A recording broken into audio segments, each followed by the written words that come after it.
मेरा दूत बना दूज का चांद। आज शुक्ल पक्ष की दूज का पावन शीतल और मनमोहक चंद्रमा आकाश में अपनी पूरी कोमलता के साथ प्रकट हुआ है।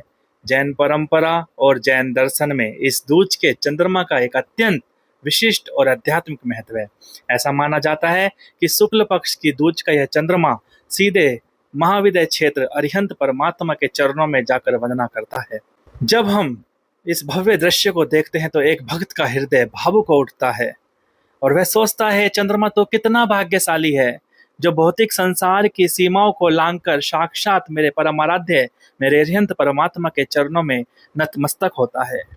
जिस प्रकार यह चंद्रमा प्रतिदिन कलाओं में वृद्धि करते हुए पूर्णता को प्राप्त होता है, वैसे ही मेरे जीवन से मोह, माया और क्रोध के अंधकार का क्षय हो और मेरे भीतर ज्ञान रूपी शुक्ल पक्ष की उजास बढ़े।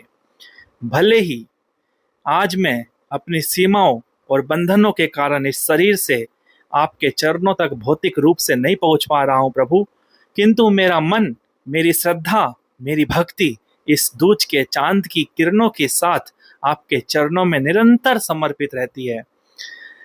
इस नश्वर संसार के दुखों और चक्रों से थका चुका ये जीव अब शरण चाहता है प्रभु तुम्हारी। मुझे ऐसी शक्ति और विवेक दें कि मैं अपने कर्म बंधनों को काटकर उसी शाश्वत पद को प्राप्त कर सकूं जहां आप विराजमान हैं। भाइयों और बहनों, दूज का यह चंद्रमा केवल प्रकृति का एक सौंदर्य नहीं है, बल्कि यह एक भक्त और भगवान के बीच का अद्भुत दृश्य है।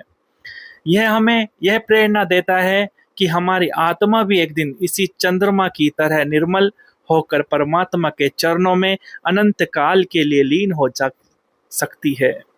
आइए इस पावन अवसर पर हम अपने परमात्मा के चरणों में अरिहंत बनने की प्रार्थना करें कि हे परमात्मा, मैं भी आप जैसा अरिहंत पद को प्राप्त करके सिद्धत्व को प्राप्त करूं और परमात्मा के चरणों में अपनी सच्ची भक्ति, श्रद्धा इस चंद्रमा के द्वारा भेजें और बोलें, महाविदय जाते हो चंदा, जाके अरिहंत प्रभु से कहना, भक्त तुम्हारी याद में रोए, उसको दर्शन दे देना, उसको अरिहंत बना देना।